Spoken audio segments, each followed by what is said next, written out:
Hello traders, Gary Wagner here. Approximately 10:30 in Honolulu, 4:30 in New York on Wednesday, April the 9th, 2014, and this is the daily report for gold and silver. I would like to say we have higher pricing across the board in the precious metals markets. We do, except for silver. Silver is trading lower today. We do have gold trading higher. You can see that on the screen. 1311.41 puts it up roughly $3 to $4 on the day. The low, interesting, 1,340 cents. The high, 1360.50. And as I said, current print is 1311. Silver is off today, off by about 19 cents, currently trading at 1986. It's the only precious metal lower today. The high today, 2018, the low, 1953. We put our stops below 58, so we're okay there, but not by much. Silver is under pressure. More on silver toward the end of the show. Traders, I want to start today's show by continuing to look at this very short-term study. It's a 320-minute chart. It is in Japanese average format, and that really gives us some clarity in terms of trend itself and strength of trend, and that's why I'm using it in this case. When we consider this most recent move of where we rallied roughly $200, our first real corrective wave, this wave here, took us, as I talked about yesterday, below the 50%, but not quite to the 61%, which caused me to believe over the weekend that probably what we're looking at is the development of some sort of an A, B, C corrective wave. And so like that, you would have the market come up, and then as you go into this corrective wave, it's going to be composed of a three-part move. Your down move, your counter wave, which is your B wave, that's the wave I believe we're currently in, and then a final C wave to conclude the corrective wave. This, of course, would be your subcount.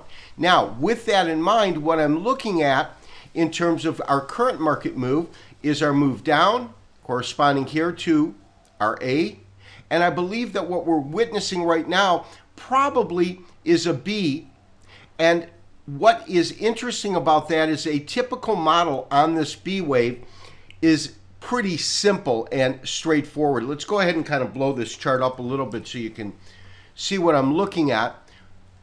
But in essence, what the model looks for is that as you go into this corrective wave and you complete A, B is typically going to be anywhere between 50 to 75% that of wave A, this being wave A right here. And so we would look for this market to move up to, on the low end, call it 1333, and then on the high end, call it 1363. This is 76, so I'm just taking off a fraction for 75%.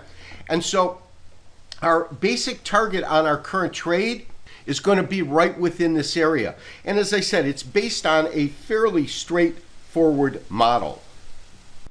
So as I said, that model that we're currently looking at should take the price of gold, as I said, somewhere between, call it 1330, 1360 in this particular area. Now, following that, we will probably get some sort of final C, and if in fact it unfolds that way, at that point, we could look for a testing for the, call it the last time we'll see over the next quarter, the market below 1300. Because my sense is once that is complete, of course, we go back into another impulse phase. If this is one, this is wave two, going to be composed of an ABC. Our wave three is what we're going to get most excited about. So when we bring up our two-day chart, we can now put it into a more long-term perspective. Of course, we had our major sell-off here. My belief is that right at the beginning of 2014, we probably concluded this C in terms of the number count. I have different models, but to me, the models aren't as important as what we're looking at in the future, and that's where my focus is. So we get this wave one here. We get a $200 move. We talked about the fact that we're probably going to see some sort of an A, a B, a final C, and that's going to conclude two. From two, we go into three. And once we go into 3, we do have a couple of models that we're going to really look at. And we talked about those with a couple of different fib extensions. We can put up a fib extension now. The key is that until this wave 2 really unfolds, we don't know where that starting point is going to be. Is it going to be truncated? Is the low going to be above 1300, below 1300? Will it reach the 61% level? We don't know that yet. So I'm kind of holding off on that. But what I can tell you is that once we do conclude wave 2, wave 3 by Elliott wave forecasting techniques has to be at least about equal to wave 1. Wave 1 was a $200 move.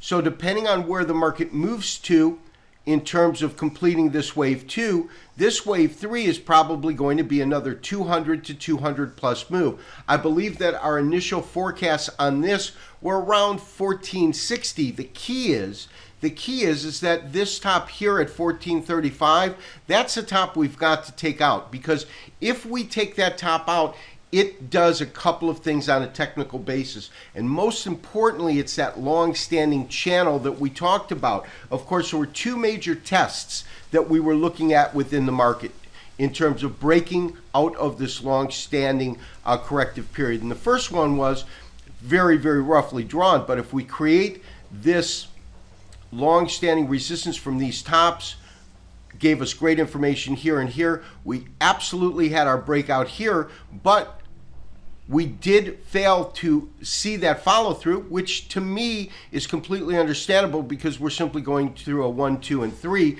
However, once we do conclude 2 and go into 3, this is what it does to the channel chart. We'll go ahead and pull that up in terms of the Andrews pitchfork that we've been looking at. And this, of course, is the Andrews pitchfork chart that we have referred to. And what I find most fascinating is just the beauty of technical analysis. Yes, here I looked for the market to break out because it genuinely broke above this channel line. These are, of course, cascading channel lines. But that was to be short-lived because what we saw, we had our support level right here at 61%, comes up, goes to the top of the channel line, comes back down, but look at this. It finds support at this 23% level. So if we get some sort of an ABC here, it concludes. My sense is that that third wave, by virtue of where we're looking for it to go, call it 1450. Try to get this as straight as I can. As you can see, for it to go to 1450, it's going to have to, again, break above that long-standing channel line.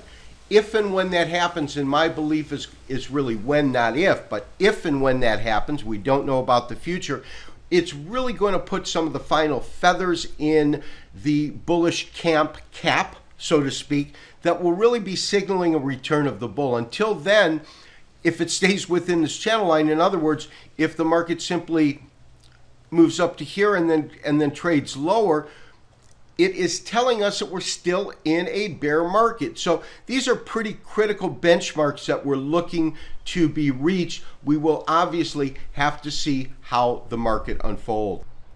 And traders, for the final chart that we'll look at on today's show for gold, I'm simply pulling up a daily chart, Japanese average format. We looked at this briefly the other day, and the beautiful thing about this is when you look at this downtrend, it's just solid red candles as we get to the bottom of this range. Before it turns around, you can see first the body size gets real small. We have our first upper wick. Then it's a small green, but again, a very, very doji-like. And this, of course, to me is that transitional pivot point that we look for right here. The first real day, because it compares it to the midpoint, you can see we have tails on both sides, but lo and behold, look at the market today. You've got a strong green candle, and that strong green candle has lost the lower wick.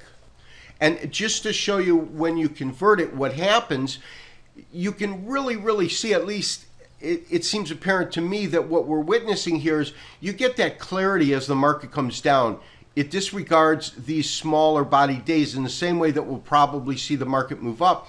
But we really didn't get the classic standard clear signals that we get, where we get an engulfing bullish like here, and you get the confirming candle on the following day. This was Friday's action, so it took last week's action, or excuse me, just a couple of days ago, before it confirmed.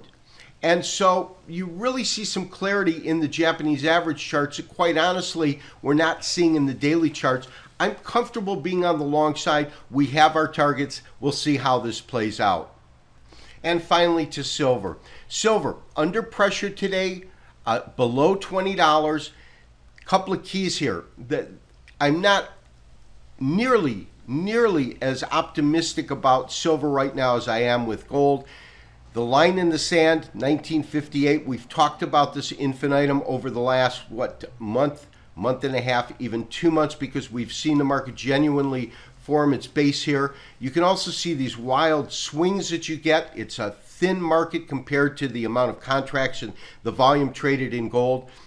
The low today, just below 58, but you can see it comes right back up. My sense is, in terms of real resistance in the market, I am looking at this a little different, but until proved otherwise, 2050, our target on this particular trade has got to be just moving over 20 and getting out in the mid-range on the 20, as long as it follows with gold. As I said, I don't have the same sort of optimism, because my belief right now is what is fueling the gold market more than anything else is a return to a safe haven strategy, as there is continued geopolitical uncertainty going on with Russia and the Ukraine. This has been Gary Wagner, wishing you as always good trading. Talk to you tomorrow on Thursday for another daily update and review. Bye-bye.